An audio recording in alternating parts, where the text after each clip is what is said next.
a jacket for you. There you go. All right, I'm about to let the folks in. Let's go. You got the presentation? I do. I don't have it, but I will. It's further down the agenda, right? Yeah. All right, I got it. Okay. Okay, off the shoulder. Oh. Hi. Happy board meeting day. Hello. Hello, hello. Look at everybody looking so good. I know, I know. Look at that cute picture of Kimba down there. She means business. I know. Looks like she's ready for a vacation or on vacation. I wish yes to both. Someday. Someday. Great, and there's Christina and Will and Dan.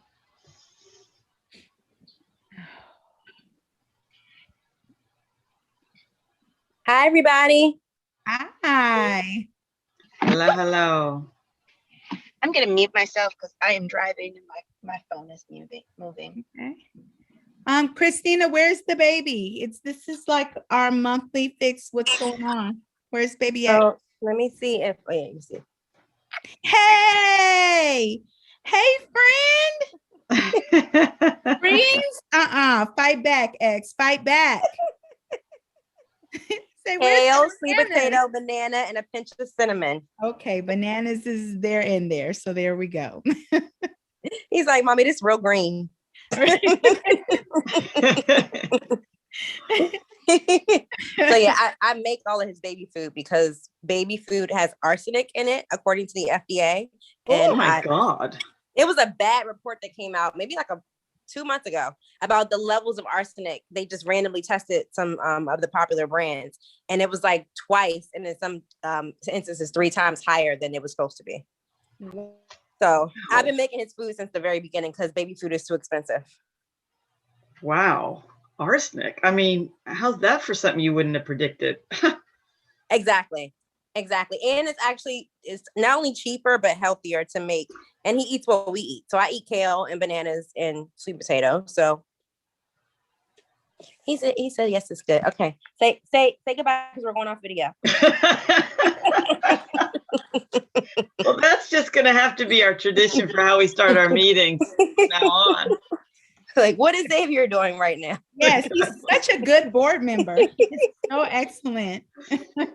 But now he's actually talking. So yeah, I don't know how much he can contribute. Well, if we need somebody, to move to approve the minutes or something, we'll let you know if we need him to speak up. Got it. We'll have to teach him how to vote. Well, let's see. Somebody remind me, how many people do we actually need for a quorum? I should know this. Okay, so we have that, right? Because we have 8, if I'm counting. So we can go ahead and start. Thank you, Gina. Well, welcome, everybody. Let's recite our mission so we can remember why we're here tonight. Okay, the mission of Paul is to educate our students and to develop in them the capacity to be responsible citizens, independent thinkers, and leaders. And that is a good way to spend the next hour or so helping that happen. So I hope you've had a chance to review the minutes in your board book and that everybody read your board book ahead of time. Thank you very much, Manya, for putting it together as always. Very much appreciated. Can I have a motion to approve the minutes, please? Oh, come on, guys. They're such good minutes. Yeah, thank you, Jeff. And a second, please. Thank you. I second. Denisa. Okay, Christina and Janisa both seconded. Okay, so then we've got to vote. Now, let me ask you something as a matter of protocol. If those people all already moved and seconded, do I have to call on them too, or do we just assume they have a yes vote on this? I think you still call on them. I still call on them. Okay, Jackie. Yes, aye. Yes, thank you. Oh yeah, I should have said this is all those in favor. So Gina, right? Aye. Thank you. And Jeff? Janisa? Okay. Christina? Aye. Kimba? Aye. Dan? Aye. Great. And me too. Okay, wonderful. All right, so then we'll move straight into our CEO's report, which you also have in your drive. I hope everybody's been able to access that. I'm assuming you'd speak up if you were having any problems in accessing our documents, right? So everybody's able to see your CEO's report. So over to you, Dr. Wright. All right. Good evening, everyone. I'm feeling so good this evening, glowing a little bit. And I will tell you why. We spent a really good, important 2.5 hours this morning. Miss Span may be a little bit tired after it. She was really helping to guide the plane today. But we spent a really good 2.5 hours today with our, senior leadership of the organization and 2 members from the EdOps team, because the guidance from the DC Department of Health relative to the guidelines around opening school next year have completely changed. They completely changed last week on Tuesday.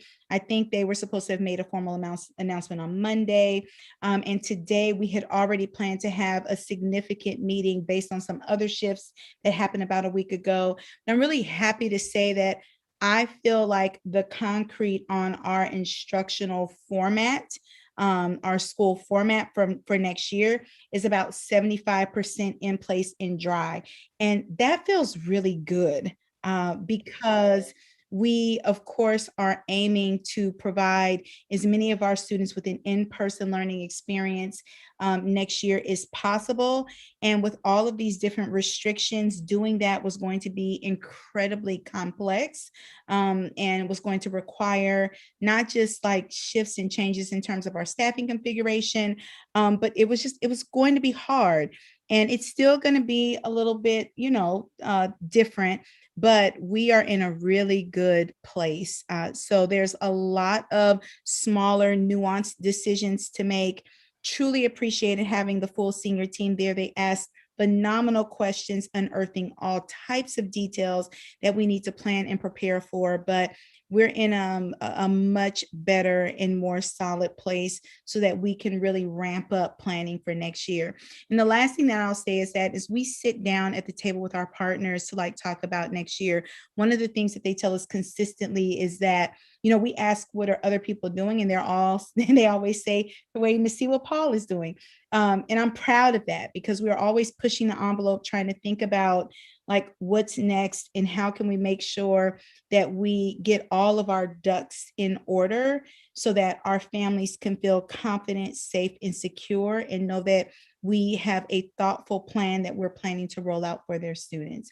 And so with that, what's getting ready to happen is we're sending out a family survey on Friday just to find out, more information about what parents want and what they're looking to do with their scholars for the upcoming school year. We have teacher small groups that we had originally planned for 2 weeks ago, but the DC Department of Health guidance changed. And so we had to hold off on those meetings. We're going to have them next week to make sure that everyone is super clear about what we're doing for the upcoming year prior to spring break. So I'll just pause there to see if there are any questions.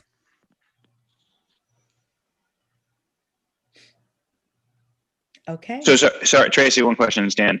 Are you trying to finalize what were plans for the fall before this spring break?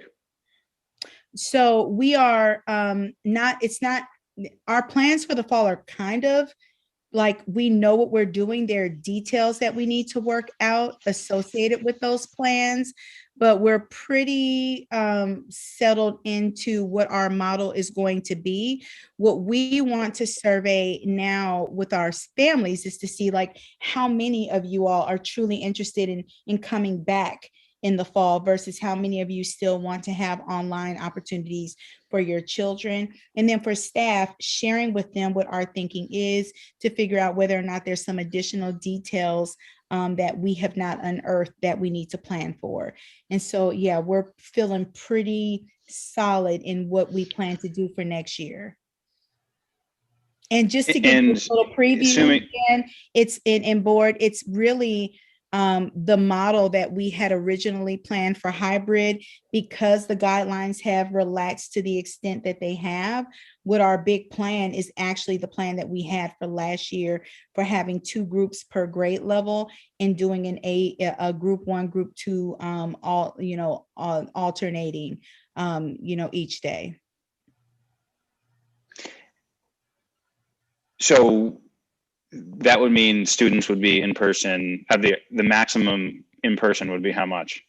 So the maximum, well, it depends, right? So the maximum in person for each student whose family, chooses for them to come back would minimally be 2 days a week, and they would go to all of their classes if that's possible. It's not necessarily going to be possible for our 11th and 12th grade students, because there you have some students who have to do different kinds of credit recovery, and then they also have different types of electives. But for grades 6 through 10, their schedules their groups can be cohorted and they can take the same classes. So it'll be minimally 2 days a week.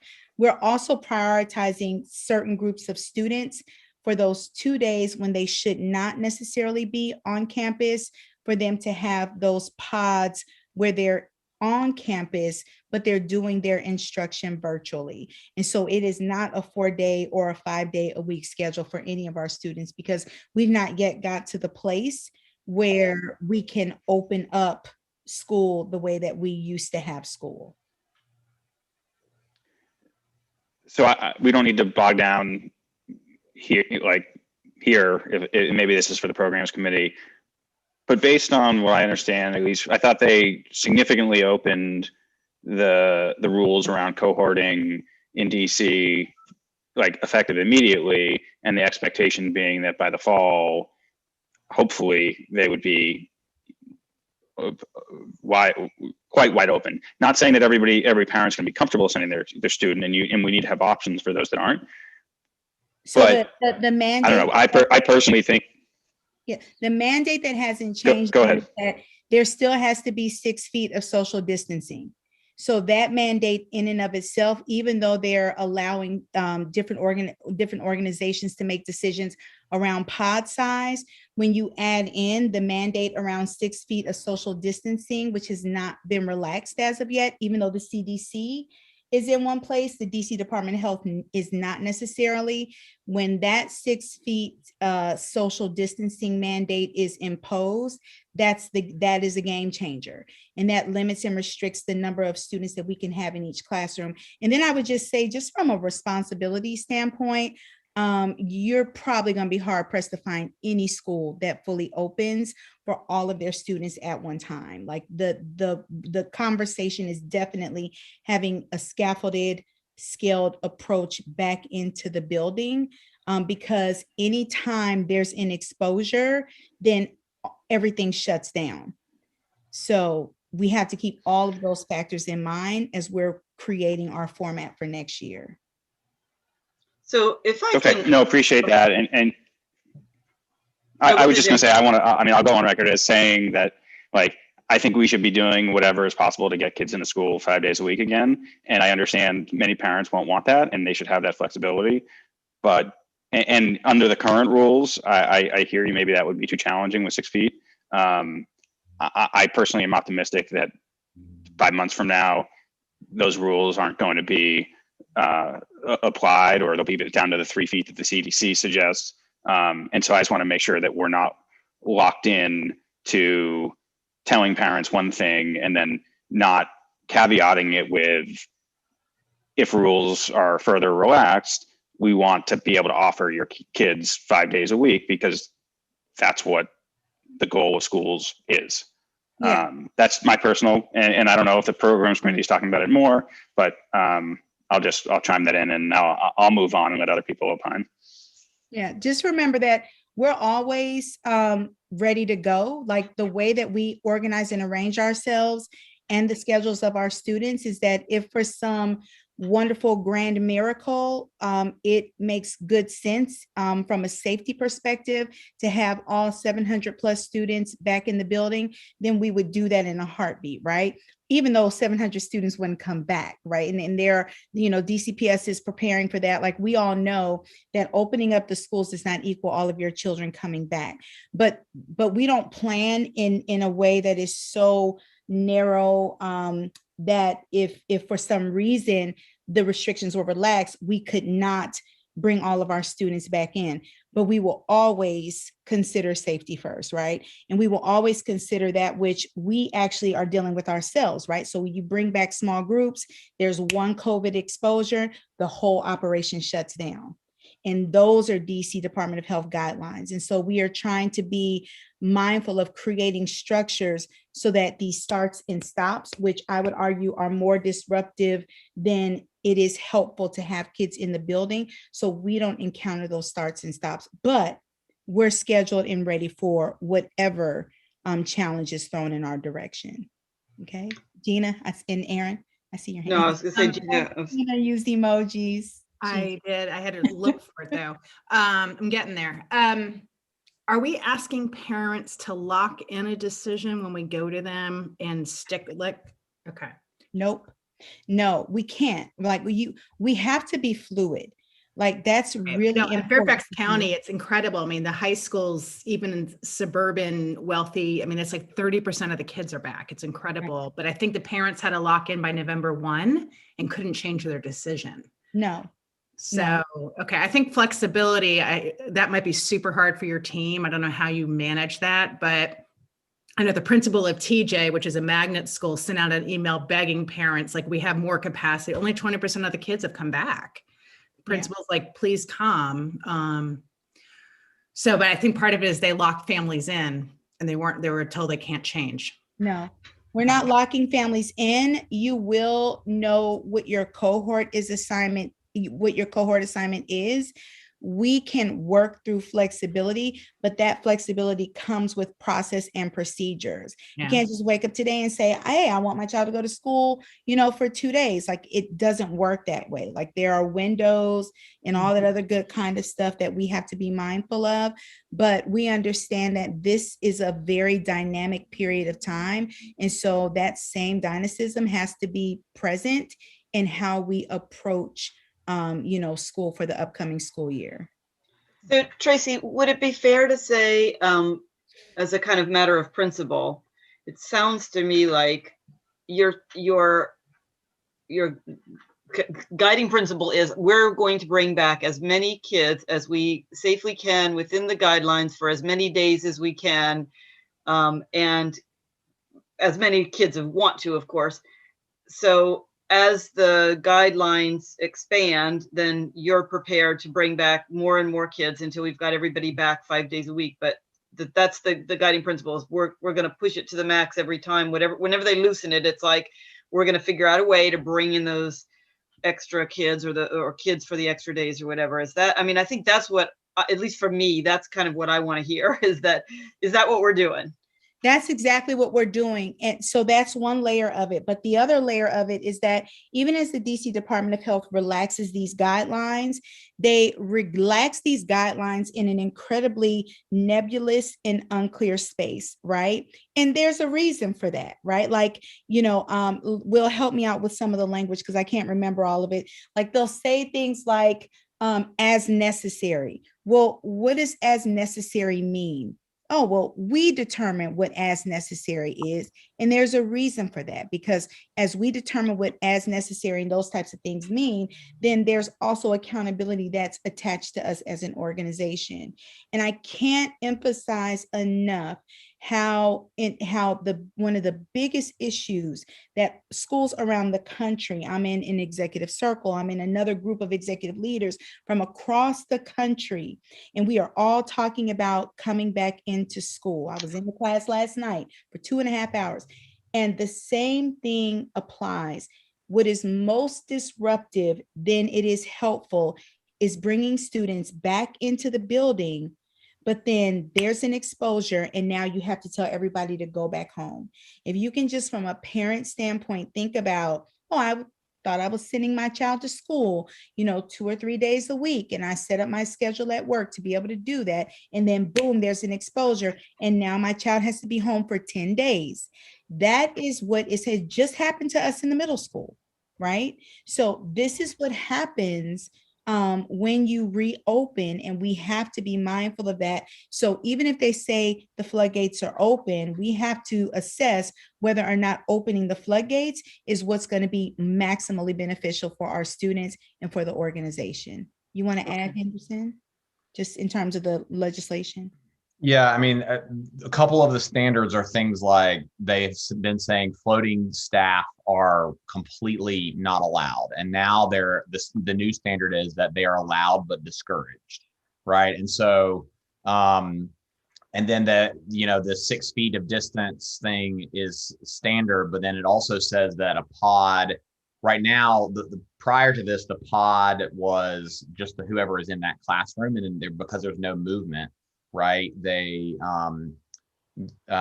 because there's no movement, that pod is a clearly defined 12, right? But with these new standards now that floating is allowed but discouraged, the pod may, so they use the language like may include everyone that the floater has touched, right? And so now all of a sudden the pod is 6 classrooms, and so just those are just some examples of this kind of like movement piece that we even in the sense that Dr. Wright was saying, as these pieces come to fruition, even as the sense that we're prepared, we might wait for a more natural switch over, like a quarter or a unit at different spaces, despite that, Coolidge across the street did open up tomorrow, right? And so just some examples of the things that we're taking into account as we build out our schedule. Okay, thank you. Well, then I'm going to suggest we keep going, because as Dan said a couple times, we can leave this to the programs committee to get into, or sorry, school performance committee to get into in more detail. But I'm mindful that we want to make sure we leave enough time for our 5th grade expansion discussion. Yep. So last couple of things, we are in a really great place in terms of our planning for our summer school. We have 4 branches of programming that we're going to be engaging students in this summer. You'll recall last summer, we felt very strongly that we needed to make sure that we freed ourselves up during the summertime to be ready to handle any of the challenges that will come our way, given all of the uncertainty around what school year 2021 was going to look like. We are in a much better place. We know so much more this year. So we are ready and really ramped up for, and excited about our summer programming. We're going to address, of course, our students who need recovery. We have an arm of our summer programming that's going to be specifically for our students with special, with IEPs and our English learners.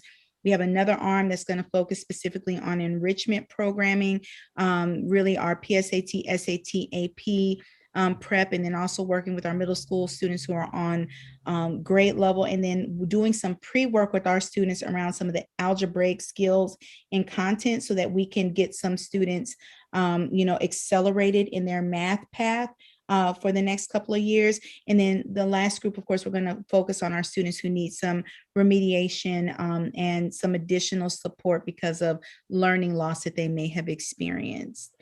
So we're super excited about that. And the plans for that are underway. Just to give everyone a quick FYI, Park has formally been canceled for school year 2021.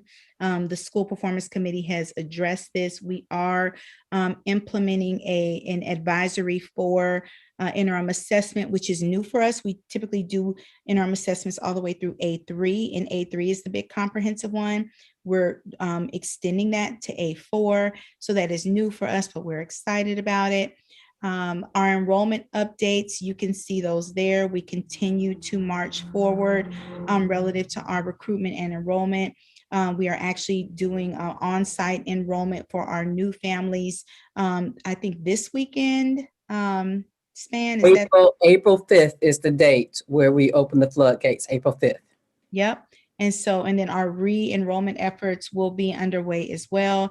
And then the last piece, which is just a praise report, I will say, is that we're in the process of recruitment and hiring, but we are fully staffed for the middle school based on the intent to return surveys and the vacancies that we were projecting for next year. We're in a great place with that. In the high school, we have 2 vacancies for special education teachers because there are 2 special education teachers, or we call them speducators, who are moving into general ed positions for the upcoming year. So I cannot tell you how great it feels.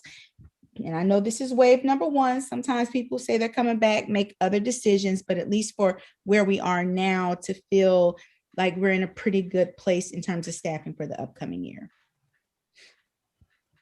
Wonderful. Thank you. Any questions on any of that before we go to the discussion of 5th grade? That's the next thing, right? Do you think reopening will impact staff who say they're coming back? So that's a good question, Janisa. We've been super intentional probably since, I don't know, January, or maybe even before that.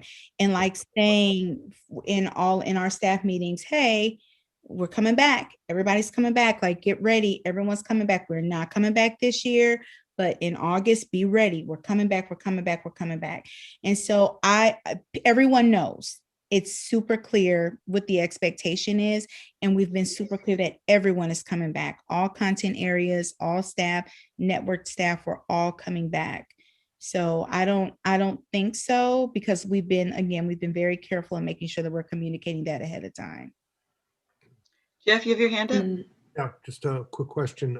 Are there AP tests this spring? Yes, I'll let Ms. Mann talk about that really quickly. We just talked about that today. Yes. Yeah, just be brief. I don't want to get into it too deeply, but just. Yeah. So the answer is yes. We are starting our AP exam testing in early May, that week of May 3rd through the 9th. All of our testing is going to be virtual except for 2 tests. I believe one of them is AP Spanish language. I'm forgetting the other one because there's no virtual option for them. We feel good about the success we experienced in the virtual testing last spring and our process for daily and end of day check-ins with scholars. So we have a precedent, if you will, and a foundation for a strong process for that. And we'll be testing all throughout May. So that's going to be happening as scheduled. Great, thanks. Mm-hmm. All right. Let's keep going. 5th grade expansion, right? All right. I didn't know that was next. I thought we had trustees. I mean, the finance, but let's dive in. Well, Manya's got it on the agenda this way. Okay. So I'm saying we do what Manya told us to, because Let's do what Manya says. she steers me right. So Me too. Let's go, Bundy. So just for context sake, I just want to remind the full board that the purpose of this presentation, which will be slightly brief, maybe, and we will send this out when we finish. It is to provide more information. It is not exhaustive information. It is not extensive information, but it is more information about the compelling why and some of the key questions that board members have raised as to why we think a 5th grade expansion would be good for Paul. Now, remember, we're not sharing this for the purpose of getting a vote on expansion. We are sharing this for the purpose of giving you all more information to consider to, at the next board meeting, vote about whether or not we should research further into this matter so that we can make a decision about whether or not we would like to add a 5th grade. So this is information to guide your thinking that for a vote that we will have next month, right, Erin? It's next month? that's right. That's exactly right. Yep. And it's captured very well, actually, in the minutes in terms of the process. And it's probably worth just taking a second just to expand on that, because we've made this a 4-part process. So we have, let me go down to it. So we said in April, we will determine whether to proceed with the detailed planning. In June, we determine whether to proceed with the setup of the new grade. And then in October, we vote whether to open enrollment. So we've got a very deliberate process that allows us to make a sensible decision in a very volatile and changing environment that we really, very unpredictable what things are going to look like between now and October. But that way we have this very deliberate process with step by step we go. That's right. So again, we're just trying to get to a place where you all have more information to think about over the course of the next 30 days. You can ask more questions. Every question that was raised is not going to be addressed in this presentation because some of those questions require deeper and more extensive research. And we'll re-raise those questions so you know the things that we are not addressing, but that we would address through the study process. Okay. All right, let's go, Bundy. And there's a lot of animation. So I want to start with this first section where we're talking about the compelling why. Ms. Bundy, if you can go to the next slide. One of the key questions that was asked by the board was, are there other reasons besides sustainability to add the 5th grade? And Ms. Bundy, you can kind of click through.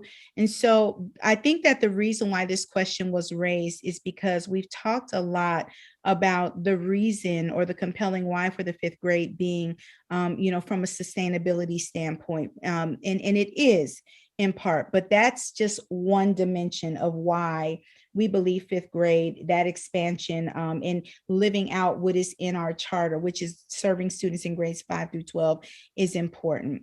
We also think it's important from a compatibility, from being competitive, from that standpoint, and also because it's just good for kids. And so the first bullet point is that the longer we have students in operating, students learning and operating according to the Paul way, the longer we have to inform their educational success and their decision about both high school and post-secondary education. Paul has had a long-standing good track record. We did it, sustain and impact this past year in terms of our college matriculation rates, which was consistent with what we saw across the country because of COVID.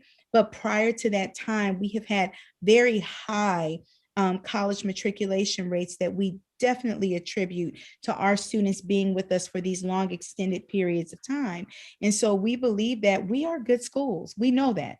We're good schools and we are good ground for parents to plant their students in, for us to water and to help grow them so that when they finish their experience with us from grades 5 through 12, they are ready to tackle the challenges of college and career. The other piece is that in Washington, D.C., 5th grade is a more natural start to middle school as opposed to an end to elementary school. We see so many of our charters, and I've shared that data with you all before, and we'll share it again as part of the study process, that so many charter schools in particular have opted to start their middle school programs at grades 4 and 5. And that's not just a trend that you see here only in Washington, D.C., but you see that trend across the country. Very seldom do you see charters that are starting at grade 6, because there's this understanding that there is this kind of ramping up work that's required in order to make sure that students are ready to grapple with the demand of middle school and then beyond middle school, high school. Another compelling reason is because when you get students in, and we talk about this in SBC every year, achievement gaps are less profound in grade 5 than they are in grade 6. When you think about elementary school, if you're an elementary school teacher, typically between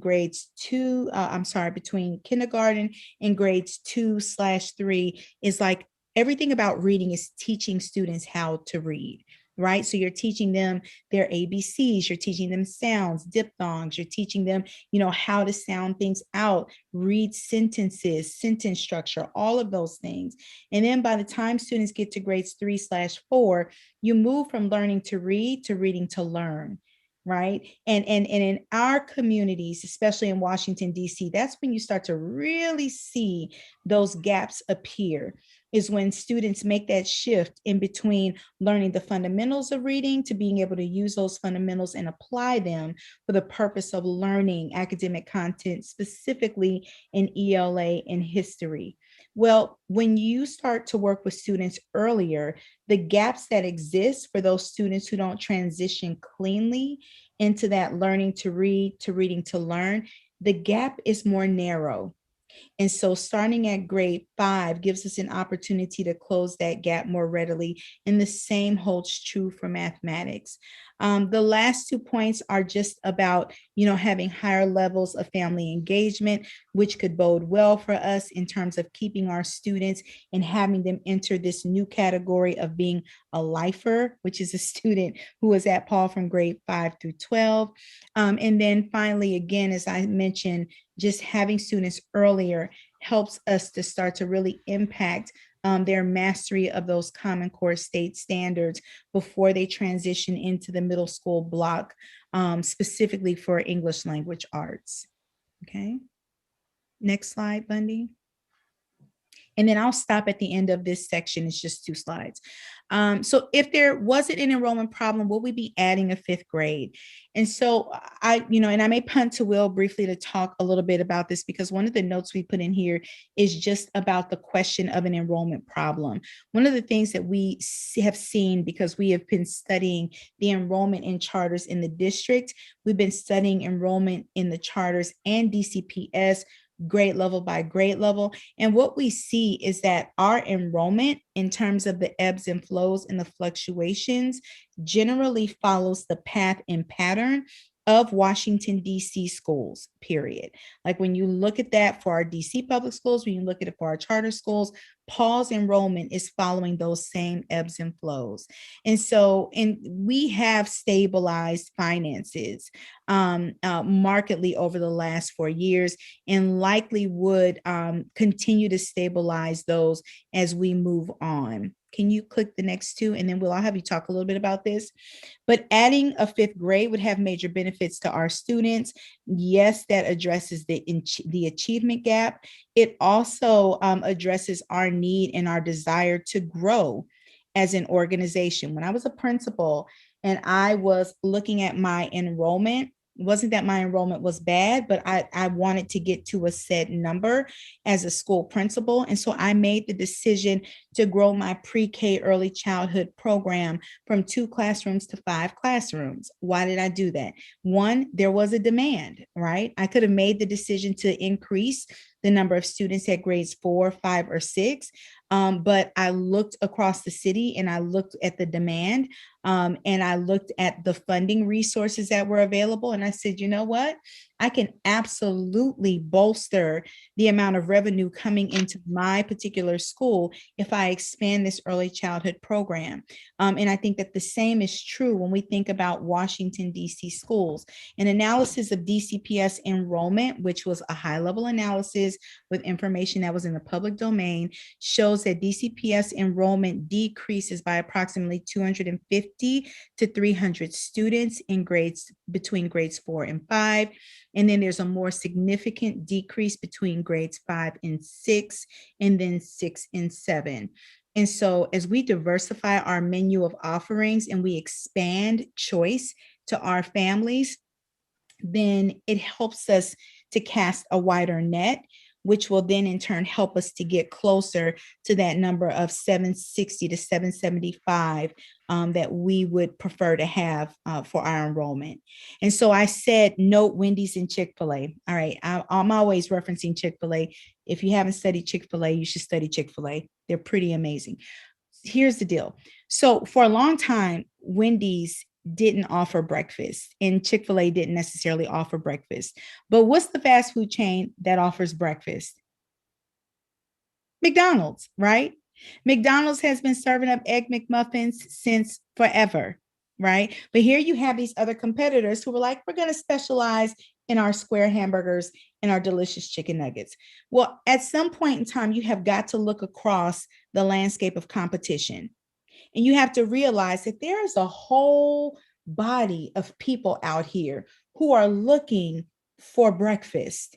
And so while you may do a great job of serving up your square hamburgers, Wendy's, which I still understand, in the afternoon, what about those people who at about 7:30, 8 a.m. want just a good breakfast sandwich, why do you continue to take yourself out of that running? And I think that's one of the questions we have to ask ourselves at Paul is we have most of our competitors in the charter space, predominantly most of our competitors in the charter space are serving breakfast. We're not.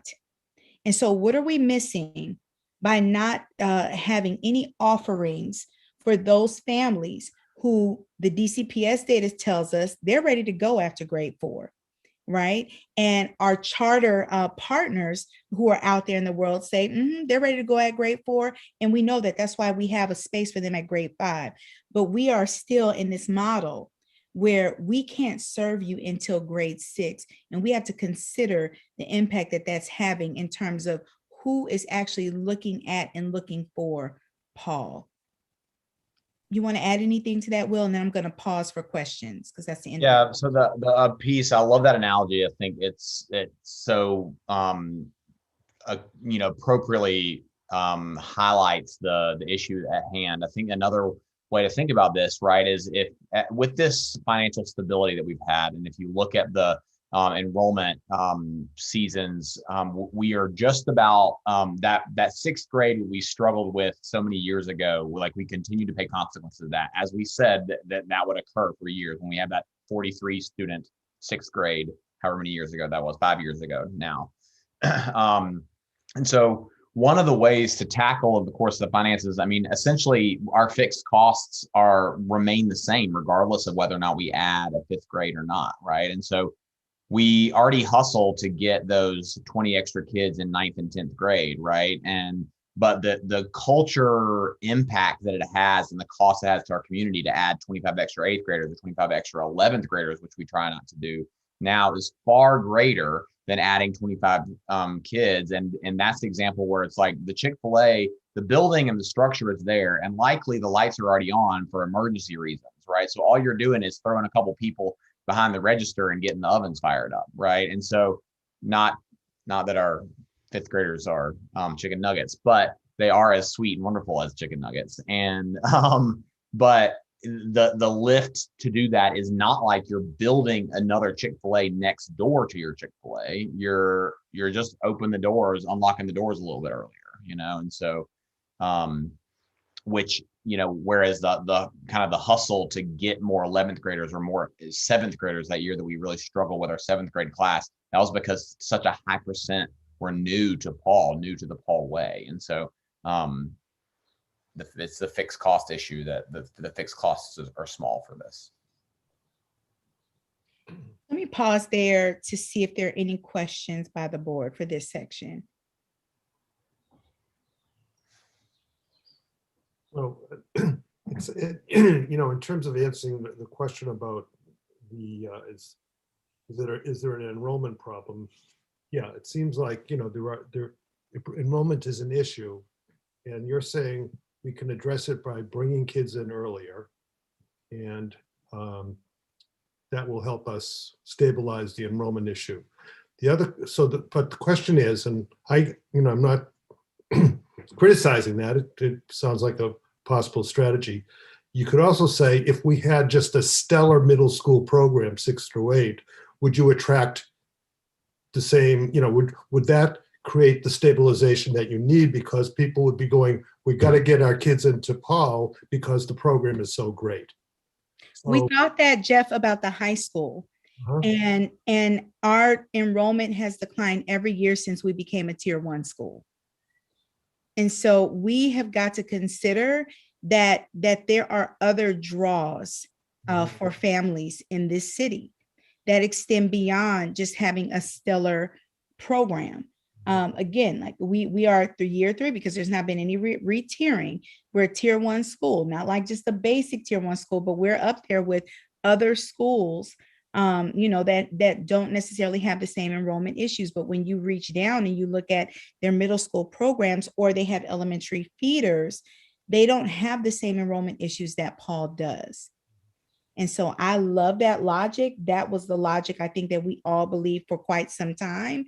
But even through the surveying of our parents and some other pieces, Like we're learning that it's bigger than that. It's not just that. When our high school was not in good shape, and they were busting at the seams.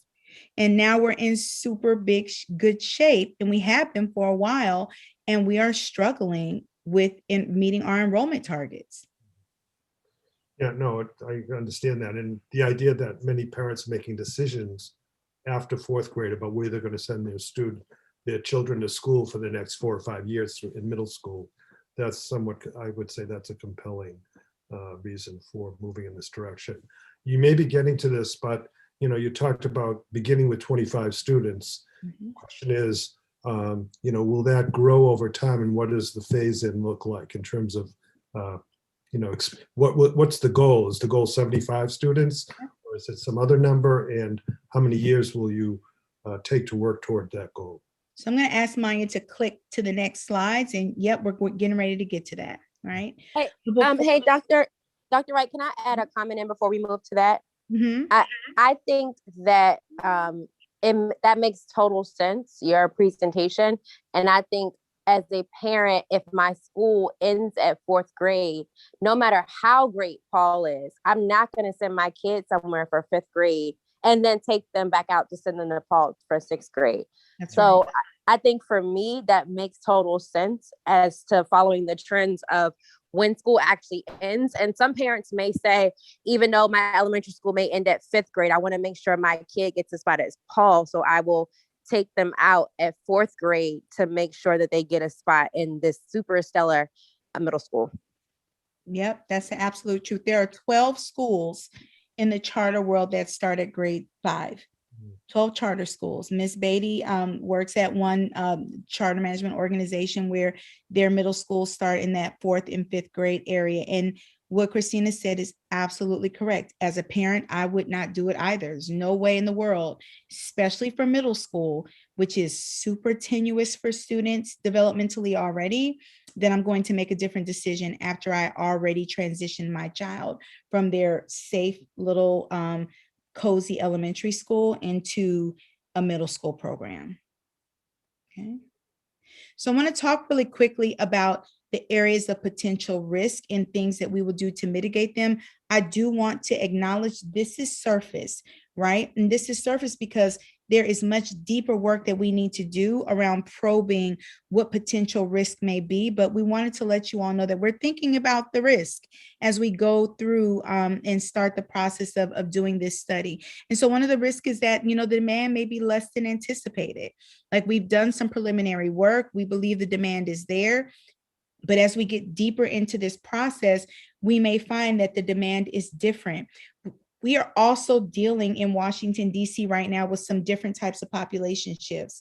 For those of you who've been on the board for quite some time, I would say about 6 years ago, there was this huge issue because the waiting list for families to get their students into pre-K3 and pre-K4 programs in this city was out of control. And that was during this era of gentrification. You had a lot of younger families who were moving into the city, and so they needed all of these seats. Well, those babies are growing up and they need middle school seats. And so we have to examine the demand, not just, currently, we need to look at that over the scope of the last 3 to 5 years and compare that with what's coming in on a pre-K3, pre-K4 level. Curricular expenses could be a potential risk. There may be unexpected aftercare needs. You can continue to click, Ms. Bundy. As a former elementary school principal, as was Ms. Spann, there is an expectation oftentimes for parents of younger children that there are aftercare opportunities, not just for small groups of students, even though most of our kids stay after school, but it's a different type of aftercare when you talk about our 5th grade students. And so we need to be mindful of that. We need to train our team of instructional specialists, which is a really strong team of educators that spans all 4 core curriculum areas, special education and English learners, but we do need to broaden their scope of expertise to make sure they can reach down, not to just to grade 5, but to grade 4. The increase in the number of middle school students, 5th grade students, also has to do with an increase in the number of students that we have to acculturate. Next year, student acculturation is a huge priority because we realize that 2/3 of our students have really never been in our building. And so we are mindful of that process should the board vote for us to be able to add our first 5th grade class in school year 22-23. And then addressing the higher need for movement and physical activity. 5th graders have to have recess, definitely once a day, definitely during lunchtime. They may have to have it in the afternoon. I grew up in California. We had morning recess, lunch, and afternoon recess. That is not what our babies get right now. And so we have to be mindful of that moving forward. Okay. Next slide, Bundy. So I want to talk a little bit about staffing considerations and what some of Hey, Tracy, sorry, just for like that the prior slide. So those are 6 things, and you talk about those are 6 issues, and and the second part is the important one. What are we doing to mitigate them? Not that you'd have the answers today. When in this process will the answers to some of these questions, just so we have a sense, is that for the vote next month, or is that is the plan that you need to put together through June or July, so you can say, here's what we're going to do on aftercare based on our studies, and here's the cost, or we don't need it? Don't expect you to have these answers tonight. No, and we wouldn't, right? And we wouldn't have them next month, right? These are things, to include things like curricular expenses, aftercare expenses. These are things that are part of the process of doing the study that would extend over X number of months so that we could have the answers to these. And the other piece is that there are other potential risks. This is not an exhaustive list. We would strive to get to as an exhaustive list of potential risks as possible. And whatever the board determined as the date by which we would need to complete our research and come back to you all, not just with the risk, but how we're going to mitigate them. That's when we would come to you all with those pieces of information. Okay, thanks. Okay. All right. So I want to talk very briefly about staffing. How many 5th graders can we support? Jeff, you asked this question in 1 year. Should we have a phased approach with a staff capacity and model? So, anyone who was involved in my interview process, and if you were involved in any of the executive team's process, knows that we are so much very concerned about our organizational infrastructure. And I've said this, I think, in the executive committee, I've said it in SPC, and I want to say it to the full board again, that we would not do anything that we think would destabilize our organizational infrastructure, period, point blank. That's that. And so to that end, we are very cognizant of and aware, not just of Paul's history in terms of how we grew our our high school, and how that caused a certain amount of destabilization. I have also worked for other organizations that grew too fast and too quick and watched it cause destabilization. That is not our goal at Paul. And so at max capacity over 3 years, we would strive to grow our 5th grade to having 50 students or 2 sections of students. For the first 2 years, our goal would be to kind of have that cohort of 25 students. And then by year 3, we would look to double that cohort. And it's not until we did that from a finance standpoint and staffing standpoint that we would start to actually adjust the configuration of our staff.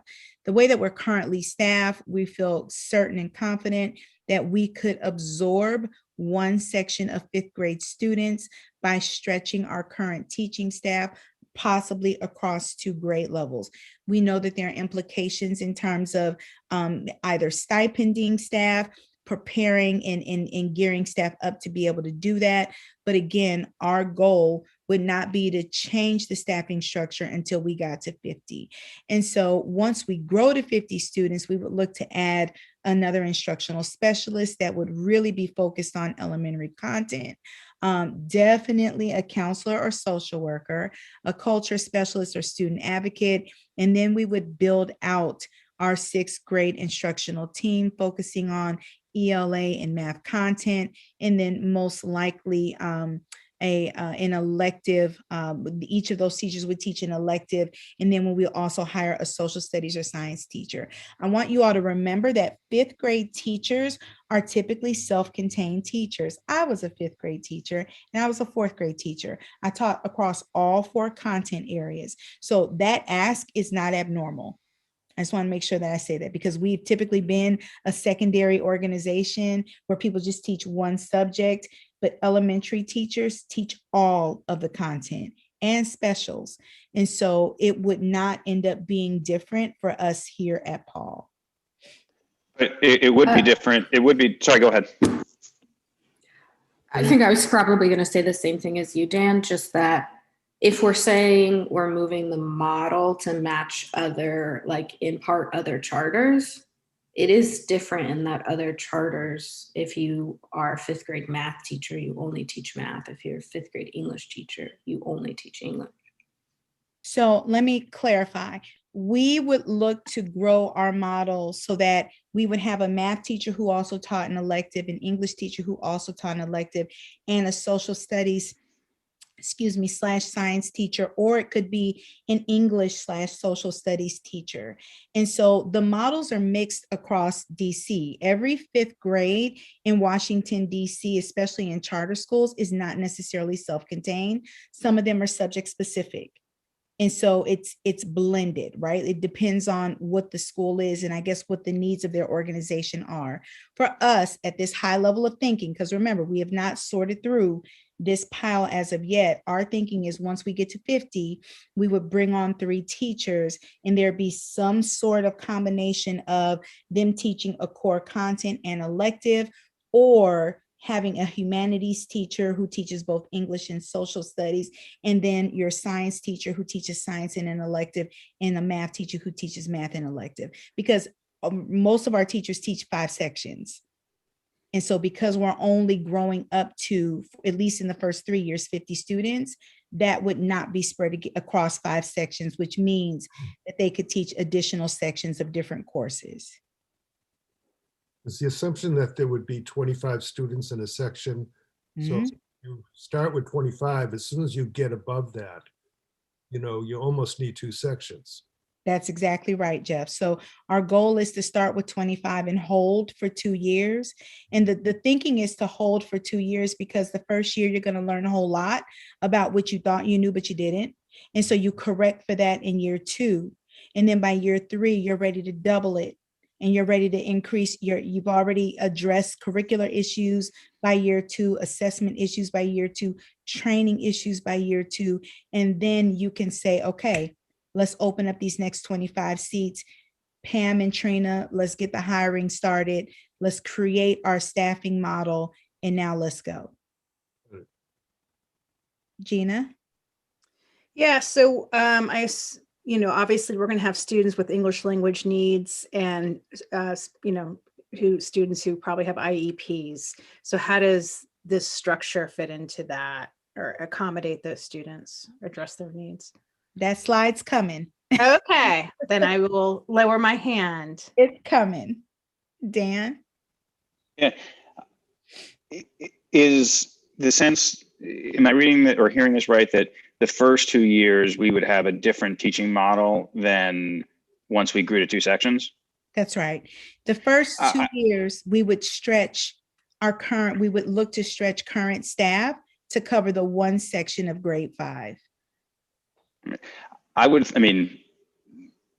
instinct, and I'd love to hear more about this as you do more, is that if our goal is to, obviously our goal is to do this well and do it right, that we should have a view on what the best teaching model is for 5th graders, and we should execute that. So if the idea is that the right teaching model for 2 sections is one way, a philosophy on how you line up your teachers to the courses, I would think that that should be the way you do it for 1 section.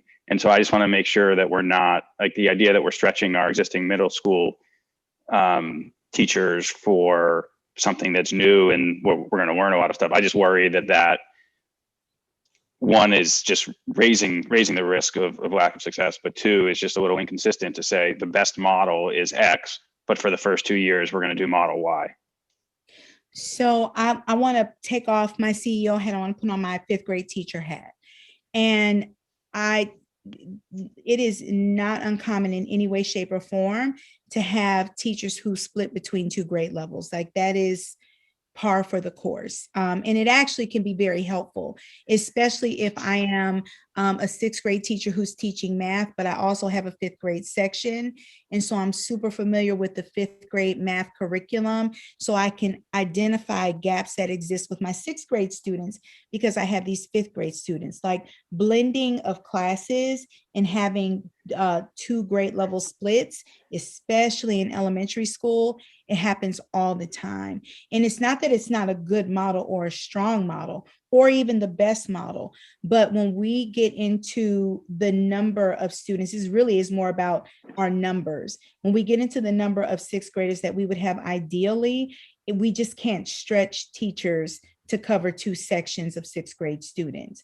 And so doing that would just be too much, as opposed to we could figure that out for one section of fifth graders, but once we grow to two, that's no longer a viable model for us. Yeah, so I agree with Dan. So, but theoretically, I just say theoretically, if having fifth teachers teach fifth and sixth grade is helpful to the way they teach, and that is not my bit. Like, I will trust that if that is the view, that having them teach both grades is good, then why wouldn't you continue to do that even when you have two sections? And so someone would teach, like, once you get to 50 students, you can still have some teachers. You would have to add teachers, obviously.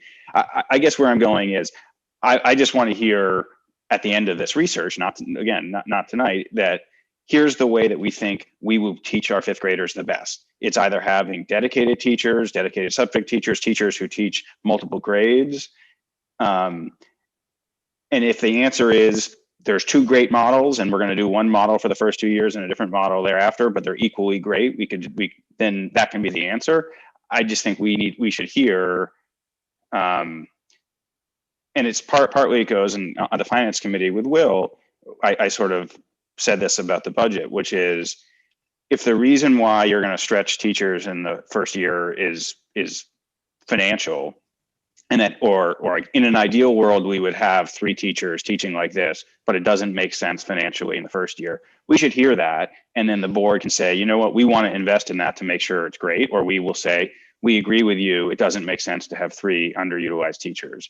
But I just hope at the end of this, we hear a very firm, like, this is the best model and this is what we're doing, or this is what we'd recommend, or this is the model we think makes the most sense. If we had more money, we would do something different, but we don't think that's responsible. Something to that extent. Mm-hmm. Sorry, Jeff, I sort of cut you off. And I think also I agree with that, but I'd like to hear the models that we considered very deeply but discarded, so that you're coming to us with a strong model, but also why you didn't select some other models, because I can see from this discussion there's a lot of ways to approach this. Mm-hmm. And you want to take your time to really sit with each model before you make a decision, I think. Yeah, definitely. Agree with both of those points. And after a more extensive deep dive, we would definitely come back to that with you all. I think that one of the things that I want everyone to be mindful of is that how we start this will not be how we finish it, nor should it be. Right? Because I think that gets back into like this whole notion of destabilization. I want to make sure that we start this not just in a manner that is responsible, but that is going to be best for our students, that gives us also the opportunity and space to grow into where we ultimately want to be when the fifth grade program has reached max capacity. And that will look different at different phases. And some of that is about, kind of educators speaking and what you know and understand about building school programs. But in whatever case that may be, we'll make sure that we come back with an exhaustive explanation of that for you all. But just so that our preliminary thinking, this is kind of the world and the realm that our phase up would look like. And I just want to call out what Charlotte just put in the chat, because I think that's important, that when we're looking at staffing models, what's actually critical is what we think is the best experience for students, right? So that's what I think would be important to me. So in other words, are you saying we've decided that we're not going with, as you mentioned before, the way that some people staff fifth grade is as a self-contained class in which one teacher teaches across all content areas. And if you're saying we've decided we're not doing that, we're going to instead, the student experience will be that they have a teacher who teaches them math and then teaches them an elective, and a teacher who teaches them English and an elective, and so forth. The kids don't actually care what the teacher is doing the rest of the time when they're not with them, right? Now, we care, of course, and we want to make sure that the teachers are not being stretched unduly, because as Dan said, we can afford it, right? We don't have to ask somebody to do something extra. But what would be of more concern to me is hearing that we've settled on this is what we think the student experience should be, and we're going to deliver that in a whatever way. And that might shift whether we're there as one section or two section, which it always does. I mean, that happens even if you go between 100 kids one year and 125. And we've been doing that in the high school all the way along, depending on our numbers. When you have a class of 80 versus a class of 125, you obviously, in a class of 80, you're going to have some teachers teaching across grade levels. So I think that's the critical thing from my perspective is why would you have when you land on what it is, and it looks like right here, you're sort of shaping it up into this idea that it's going to be a kind of a hybrid. It's not single, it's not a self-contained, but it's not moving class to class, because the kids would have only the experience of 3 teachers. So they essentially have their core team that kind of takes care of them, along with a counselor who's dedicated to them. They're not divided by alphabet across the entire middle school. There's like a 5th grade counselor, and those are the kinds of things that I think matter, because then you're giving a developmentally appropriate 5th grade experience. Mm-hmm. Yeah, agree. All right, next one. So other staffing considerations, we would need to think about, especially in those first years, hiring and training staff that desire to work across 2 disciplines. And so again, in elementary school, it's not abnormal to have a teacher who teaches all 4 content areas, but for where we ultimately want to be, just finding teachers who want to be humanities teachers instead of just strictly an ELA teacher. We have to look at teachers who are willing to do way more work around social emotional learning, even than what we do currently in our middle school and our high school. We need to train our staff on the unique developmental needs of 5th grade students, although a study of developmental needs of students between grades 5 and 6, they're not super different from one another. And then we also have to think about how to best support staff, especially in years 1 and 2. If we're asking them to stretch across 2 grade levels, how do we support staff in the initial phases, of that process? Now, I do want to say this, before I got to Paul, it was the rule and not the exception that teachers taught multiple preps across multiple grade levels. It is only in the past 4 years that this administration of the organization has cleaned that out. When I got to Paul, people were teaching grade 9, 10, 11, 9. Like that was the rule and not the exception. I don't necessarily love that, especially when you get into high school, when the content gets more specific. And so you will remember one of my first moves is I streamlined staffing across the organization. We had like 8 English teachers, and I cut it to like 4 for high school and 3 for middle school. Same thing held true there. And so I do not I do not necessarily, subscribe to that stretch, but understand it is possible, it's normal. And for our first couple of years, it will be necessary until we stabilize and then grow up into departmentalizing our fifth grade team.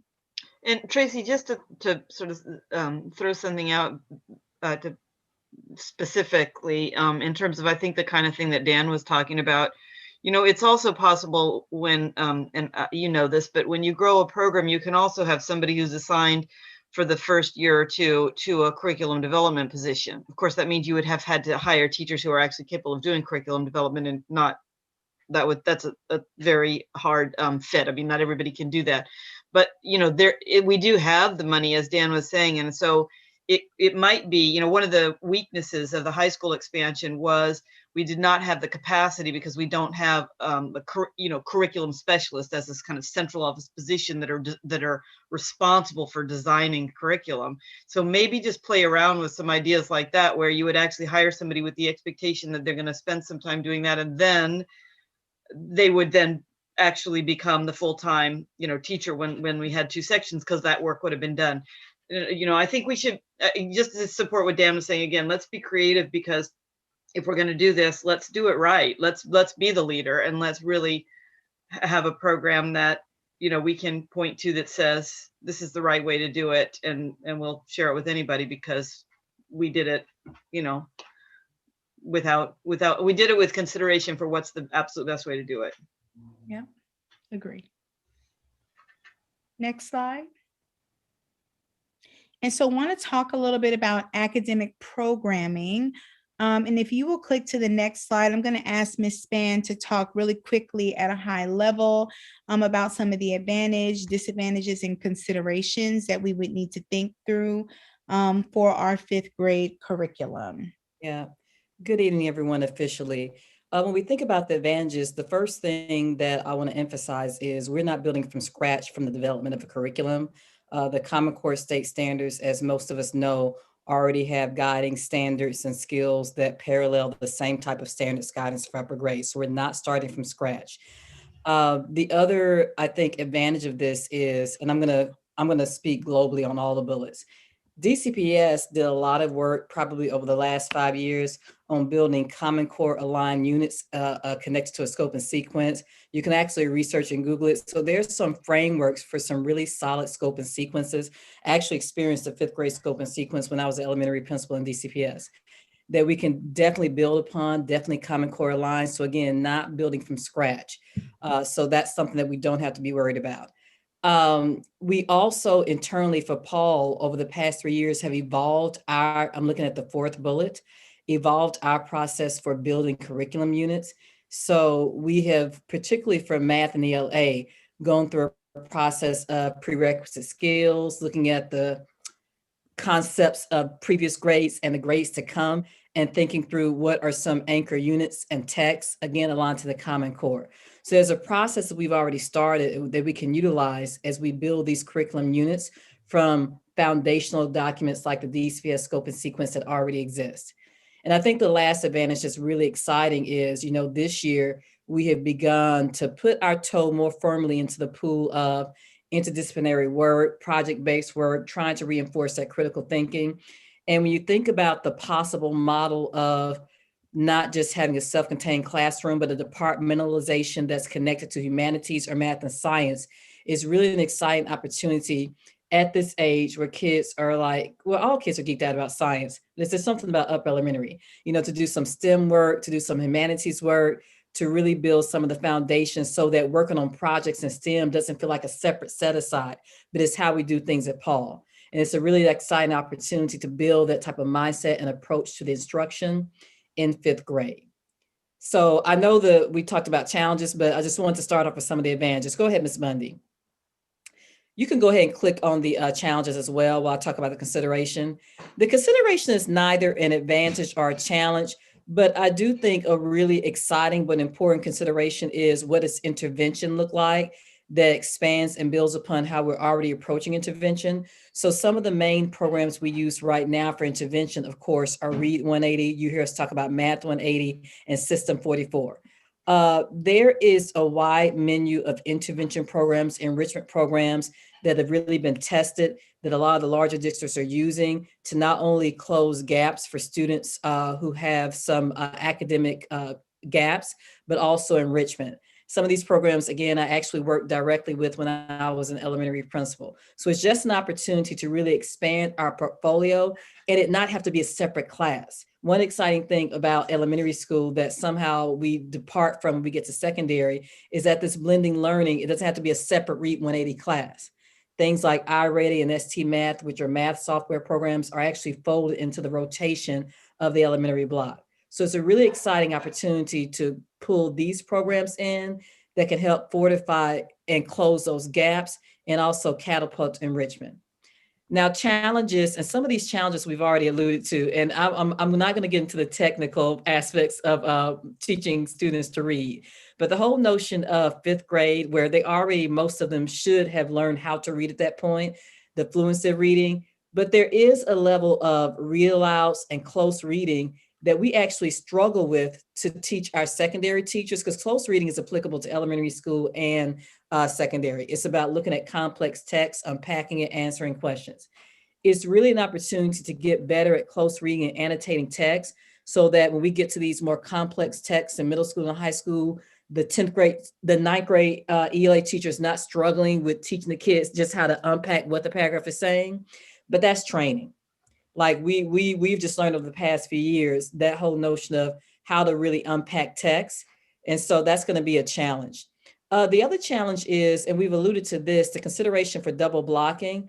And so, you know, when we thought about some of the elementary schools and the different options and models that Dr. Wright alluded to, many elementary schools look at double blocking reading and math. Again, big picture for the sake of solidifying that foundation. So it minimizes the need for all the gap filling the older you get. If we do decide to consider that, as Erin talked about, what we feel is the best model for that age group, that's going to be training. The third bullet speaks to what Dr. Wright spoke to with in fifth grade, particularly thinking about that developmental age group, not being very different from sixth grade, but just being 10-year-olds and with 14-year-olds and just all that goes along with that. Many elementary schools have more robust curriculum and programs to really help with that self-esteem and community building. I feel a part of this class, or et cetera. I cited Responsive Classroom as an example of one of those programs. So if we decide to have a formal program like that, there's some strong aspects of Responsive Classroom, but there's others out there as well that would require training. And that would be a challenge, particularly if we have current Paul teachers who decide they want to be a part of this fifth grade coming up, because then we would have to reacclimate them. And then we've already talked about the movement. I laugh every time I hear about recess, because I promise you, when I became an elementary principal, initially recess was like I hated it. But then I eventually began to love it because I understand how to use it creatively. But they're the wiggles. I mean, our middle school kids have the wiggles, but fifth graders, ooh, wiggly, wiggly. So that's going to be a challenge, just thinking about not just recess, but actually how we incorporate intentional movements into our instructional day. I think we're going to have to be very intentional about that. And then just the time needed to develop the curriculum units. And of course, we would have to map that out if we do decide that, based upon the green light for research, is something we're going to move forward with. Let me pause there. That was just a high level, some advantages of what this could bring us, but also some of the very real challenges that we're going to have to be proactive about. Any questions on that? Okay. All right, Miss Bunny, can you go to the next slide? I'm not sure if that one is mine. Is that one mine too? Okay. So with this one, what does fifth grade look like these days? So we've already hit some of these. I put in the chat about there's different models from a range of self-contained to complete departmentalized. I've already hit on that second bullet. Blended learning is really huge. But one thing that's really significant about fifth grade, and particularly elementary schools use something called guided reading and guided math, which is an elementary version of what we call small group instruction on the high school level. It has been a yeoman's lift to try to help secondary teachers understand the value of meeting with students in small groups based upon their specific need. It's a natural part of the elementary world.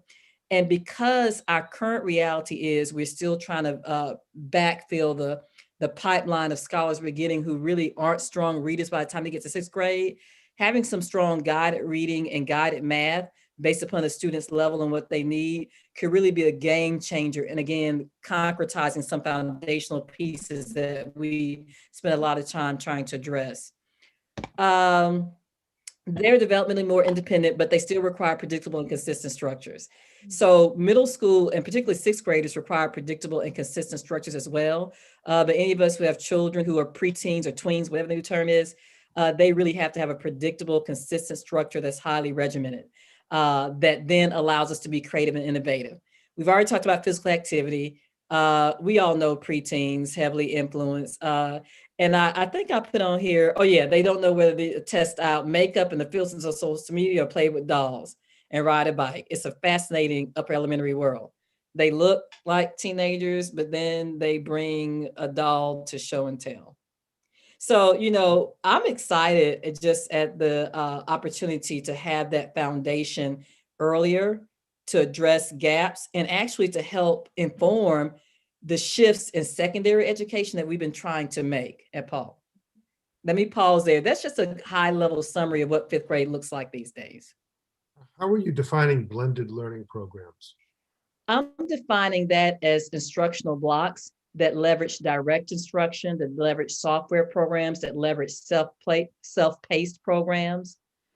And also in our hybrid model, we're going to have the asynchronous learning as well. So that's how I'm just in generally describing blended learning. Okay, thanks. Yeah.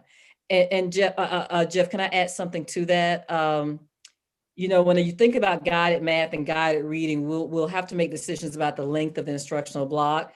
But for elementary schools, there's like this natural thing of rotations of different sections. And that's why blended learning works so well, because in the rotation of a classroom, a third of the class time I might be in guided math, a third of the classroom I might be on ST math, another third I might be on the floor with some rulers working on a project about angles.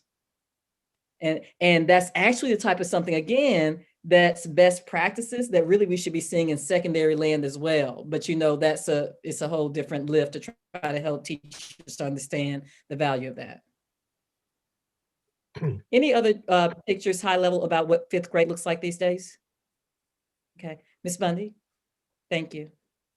So I'll jump in here and talk a little bit about considerations for special education and English learners. I asked Ms. Reagan to contribute to this slide. And so the long and short of it is that there's not a huge lift or shift necessarily for our English learners or our students with IEPs, as their needs directed and the budget allows. We would of course increase our staffing so that we were able to address, so that we are able to address whatever needs may come up from this group of students. Again, just like the way that we serve our other children, we would make sure that, we had the requisite curricular materials and resources in place. And again, we would make sure that we abided by the staffing rules, laws, and parameters that exist for making sure that we're in compliance with serving the needs of these students. Okay, next slide. And so I forgot to do a header. For these last two slides, you can click all the way through. I'm going to punt to Will, who's going to talk a little bit just about the facilities and like safety, which is one of the questions that came up. And then we'll close out just by sharing with you all some of the remaining questions that have not yet been answered, that would be answered as part of the research process. So Will, if you want to talk briefly about this slide. Yeah, so we have talked around this in a couple different aspects, and these the bullet points that are listed here on this slide are actually a part of our intentional facilities plan right now. You'll notice that they don't change when we add a fifth grade. We have some safety and maintenance that we need to do in the building. We need to keep our 12th graders and our fifth graders safe. We are always going to be wrestling with office space. That is going to be, we're always going to be fighting that battle. Just the building is not designed in a way that makes that a perfectly easy win, although we made great strides in the last 2 years with that. Our enrollment, our classrooms, we don't need new classrooms. We're not talking about building a building or even adding kind of portables outside, because we really could, if we really worked the master schedule, we could get 775 kids in our building. That's going to require teachers sharing more spaces than they currently do, and that they have been very clear that they don't prefer to do.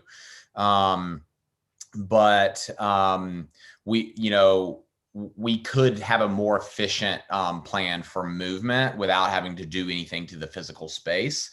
And furthermore, we want to continue to diversify our building with programmatic opportunities. But some of the things that we have done, like converting the media center into a cafeteria, and things like expanding various opportunities for outdoor space, like unique outdoor space, supports all of our schools. And that's not a change when we add this on here. But when you really talk about the code, the facilities code types of things, when you get to 5th grade, chair and desk size doesn't change, restroom, toilet size doesn't change. This is different. The cutoff is that 2nd and 3rd grade age, right? And so when we're talking about 3rd grade or 2nd grade, that's when we're doing bathroom renovation and things like that. So, there's always stuff to be done to the building, but these are not mission critical. We would provide a different layer of technology, but that's more connected to enrollment numbers than it is to their age, and so those are costs that would come up as based on enrollment increasing, not based on the age of the child. Can I ask a question? Kind of back to Dan's question that he asked about the teaching.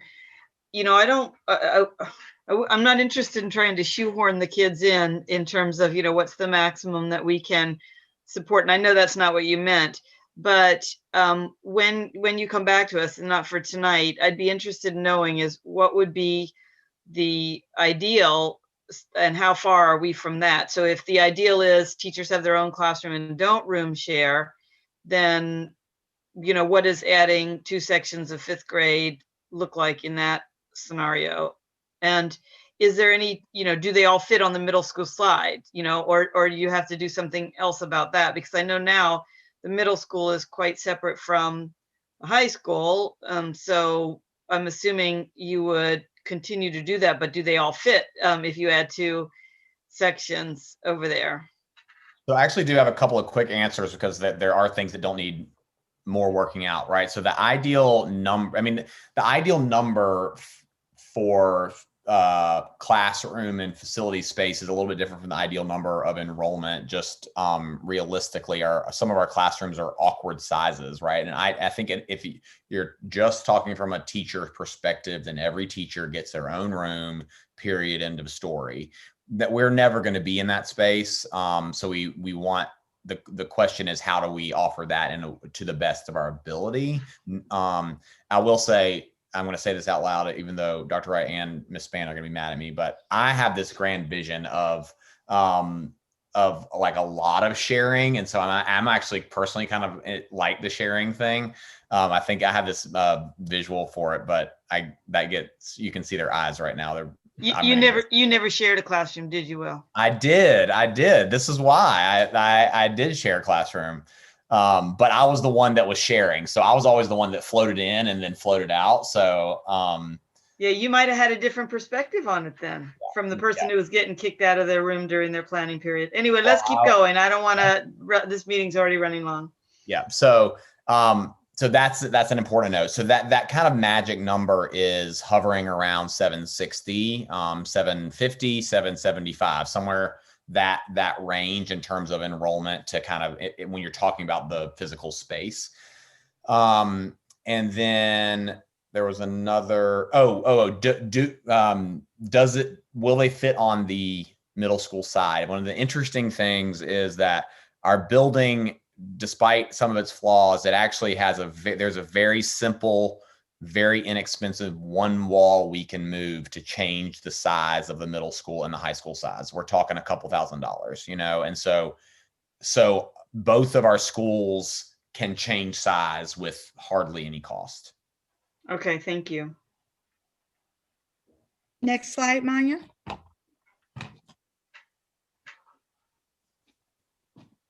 Will, you want to talk a little bit about Oh, this? yeah, sorry. I forgot it was me too. I was already looking back at the faces. Um, some of the physical structures I already spoke about. We would spend some very intentional. We do this already, but we would have to take into account some transition routes. We would reroute like where kids go. There's not a cost to that, but that does take some planning in the summer months, and it has to do with cohorts, and it has to do with when they eat and which cafeteria they eat in, and so on and so forth. Or speaking about those physical barriers, our service models are all, and frankly, the way that COVID is requiring us next year is already working itself out. So in terms of meal service, this is working itself out regardless of whether we've got 100 kids in the building or 1,000, and regardless of their age. And so it's interesting that the food thing is working itself out. One of the things that would probably definitely create some cost would be, we would add an entry, but this is not to keep 5th graders separate from 12th graders. They already are complete. Our 6th graders and our 12th graders, unless they speak to one another on the bus en route to Paul, have no reason to ever encounter one another. And so this would continue to be intensified and exaggerated when we add a 5th grade. The concern here is just the traffic flow through the numbers of doors. So we would need to buy some equipment to expand to a 3rd entry door, just because we're already kind of tight as it is. But we would look into some things like staggering arrival and dismissal, and we would need to, because of the age of the 5th graders, just as they're getting that young, we would need to rethink arrival and dismissal some, which again is not cost necessarily, except for maybe some stipend positions, but it is just a logistical, arrival and dismissal are logistically complicated things. And then to speak to the liability insurance, the answer to this, that was a very direct question. Our liability insurance covers us based on our charter, and irregardless of the age of our children, all the way, and I particularly confirmed this, but all the way down to pre-K. So that's not a concern. Okay. And the last slides, and I'm not going to go through these, Manya, and we'll send these out, but these are the remaining questions that you all had that were not questions, for the purpose of this session, but are additional questions that will guide our study period. So you don't have to click through all of these, but Manya will send this presentation out to the full board, so you all have it to reflect on over the course of the next 30 days before we come back together in April for a vote on whether or not we really want to explore adding a 5th grade. Thank you very much. That was a lot of information. Are there questions before? I know the meeting is running long and we still have a couple of items to go through. So are there questions now that anybody has that they want to raise, or comments?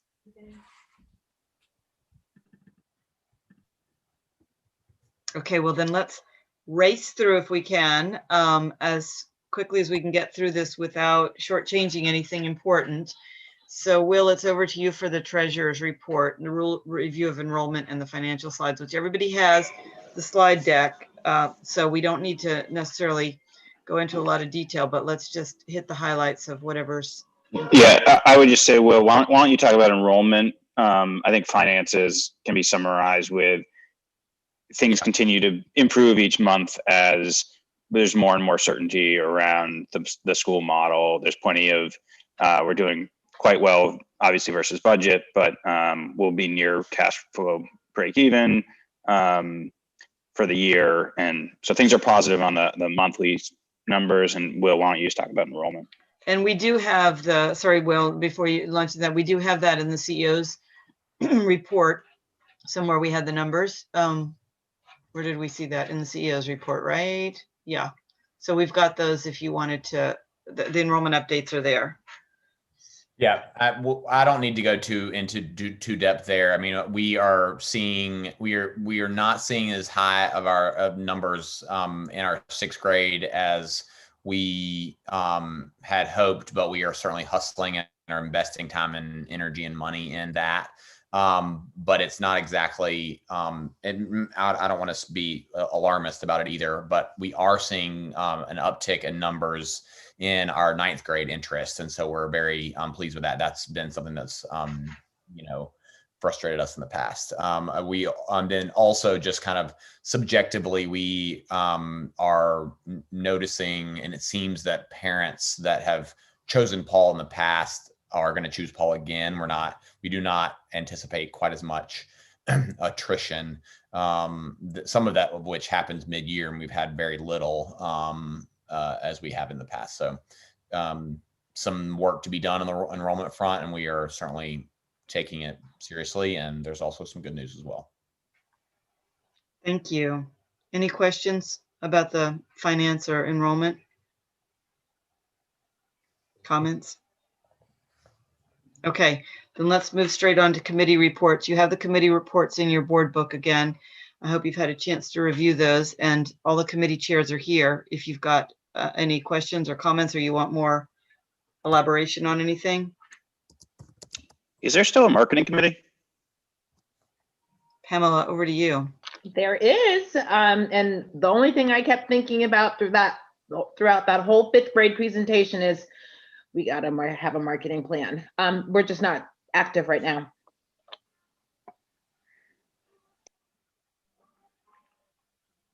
You might be real active soon if we vote to. Well, and then I was about to say, but Dan, I'm gonna need some budget, baby, so don't forget about me. Go for it. Come on. Yep. I'm all for it. Thanks, Sam. Great. Okay. Anything else? Then we've got one update from governance for our, I know on our, any of the business at the end of the agenda. Well, actually, we didn't put that on, did we? But anyway, we do have an announcement. So Gina, is that going to come from you or Christina in terms of the board training? Did you want to say something about that?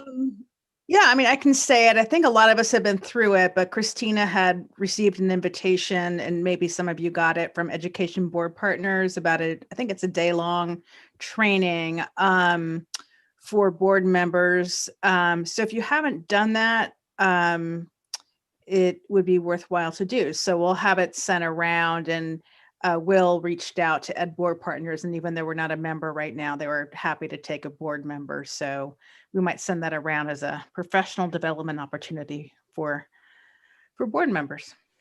Great. And Christina, was this, you said Christina had done it or was doing it? I forgot now what you said about it. I'm signed up for it. So it's in April. So I signed up for it. I hope it'll be recorded as well. So okay, terrific.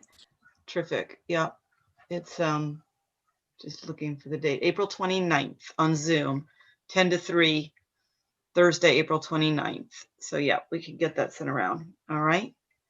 Anybody have anything else?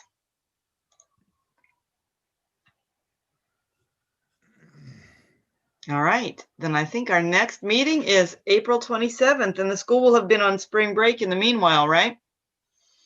Oh, much deserved spring break. I'm sure you're looking forward to that.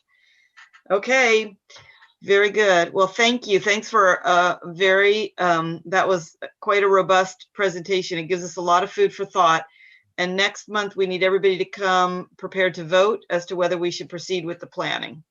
Okay? Sound good? All right. Thank you, everyone.